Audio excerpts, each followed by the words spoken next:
আমাদের অস্তিত্ব নিয়ে প্রশ্ন তুলছে তারা। এবং আজকের যে সমাবেশ, যে কনটেক্সটে আমরা আসলাম, আমরা কোনো দুর্বলতার থেকে এখানে আসিনি। আমরা এখনো সেই জাতি, যখন আমরা দেখি পুলিশ বলে যে স্যার একটা মারি তো 4টা দাঁড়ায় যায়, এখনো 4টা না 40টা দাঁড়াবে। এবার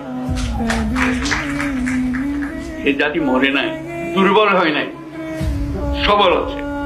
আপনাদেরকে আজকে উপস্থিতিটা শুধু সেটা জানানোর জন্য, আমাদের সবার মনে সেটা জাগিয়ে দেওয়া।